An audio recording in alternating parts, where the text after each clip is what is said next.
I mean, here in the UK, I feel often like not safe.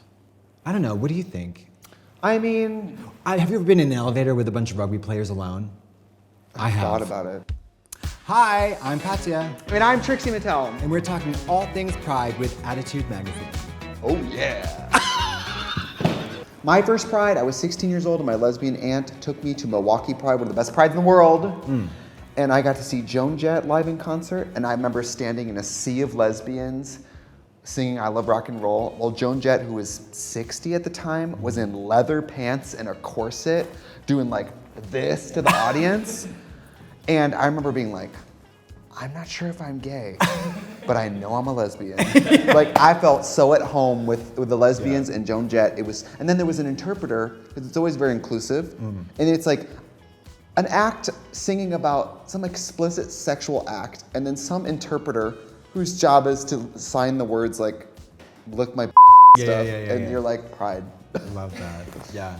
Also, Provincetown, Massachusetts, which is like it's like a city on the coast, like the very tip of Massachusetts on the Atlantic Ocean, and it's like a gay resort town, and it's just there was. I would go during the summer and do showgirls. That was like it was like a huge. That was like the gayest thing ever. Was like a drag pageant contest where. If you want to talk gay pride, that's actually something to be proud of. It's like the most off the wall, unapologetic, insane, probably should be committed type of gay people being so outrageous and trying to get money. Yeah. And it's so great. Yeah, that's the thing. That's pride. We're Santa Claus and Mrs. Claus, and Pride is our Christmas. Yeah. So it's our busy time. Yeah. So for us, it's usually like, I start working on Pride in early May. Yeah. It's the whole month. Like June pretty much is like who's gonna. By June, it's body horror. Yeah. By the time you guys are thinking about what like little Speedo you're gonna wear to Pride, I have scabs on my face. Yeah. By like you're shopping for harnesses on Amazon, and we're literally. I'm shopping for nooses. Yeah. I'm shopping for nooses, bitch. Yeah. But I love Pride. It's the flip side of the coin because we're queer small businesses. Yeah. And so it's also a time where giant companies usually would rather give their money to actual queer content creators to voice them. Yeah. And that's always fun. To be honest, unless I get to work there, I don't make it because during June, when all the prides are, we're working. Yeah. We're working prides. Yeah. Well, it's like ask Santa Claus how Christmas is. Yeah. You know, I will say not all prides are created equal. Some prides, it's literally like Fifth Harmony and Sonny and Cher holograms and shit. And then some prides are like one Pointer Sister. Yeah. And Aaron Ruth. Carter. Yeah. I sold a wig to one of the Pointer Sisters once. Good for you. Ruth. Oh, I did know that. Ruth. By the way, no offense to the Pointer Sisters. No. But it's interesting because sometimes massive prides have very limited budget. Yeah. And then a very small time pride will have a crazy endorsement and have all this money. It's really a wild card. Oh my God. Some good prides out there though. Really good prides. One of the best shows of my entire life was at a pride in Copenhagen. It was an enormous, like, you know how they take out, they have a huge town square, and there's like thousands and thousands and thousands. It was like a concert, like a huge giant outdoor concert. Yeah.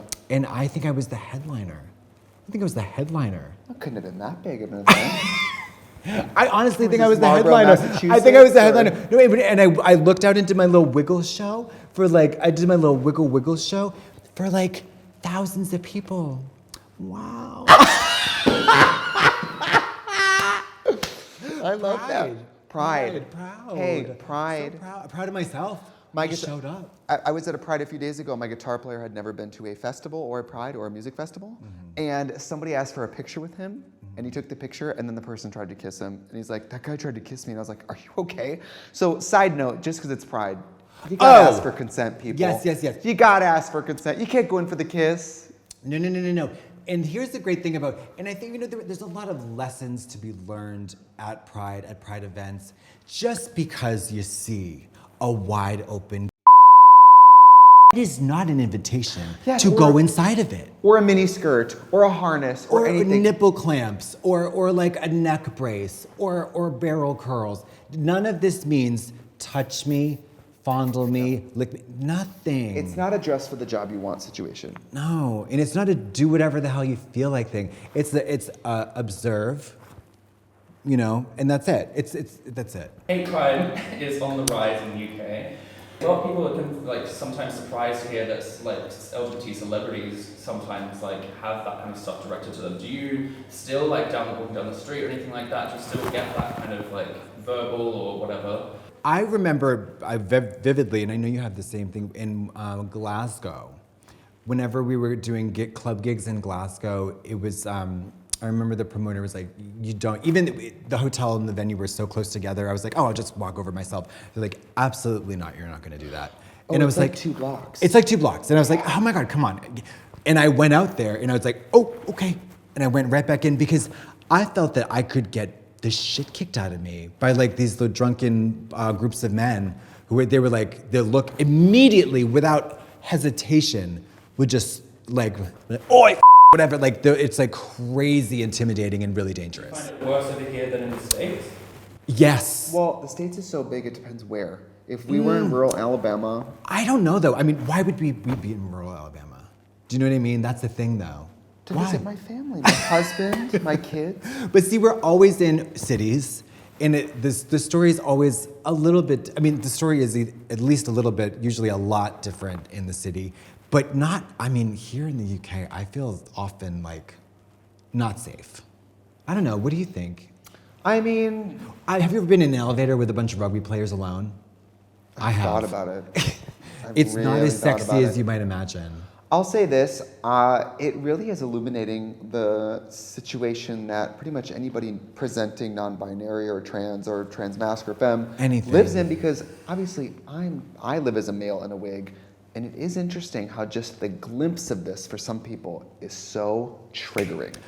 They just, and it's so, my band and I were in Boston once, and we were going to play Newbury Comics to play a promotional gig, and some daytime drunk guy in Boston. Hello. So yells- any person. Yeah, yelled and my band, all heterosexual, they were ready to cross the street and fight them.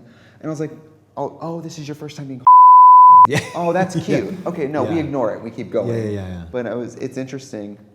Yeah, it doesn't faze me. I mean, I've been like, Yeah. I've been called everything.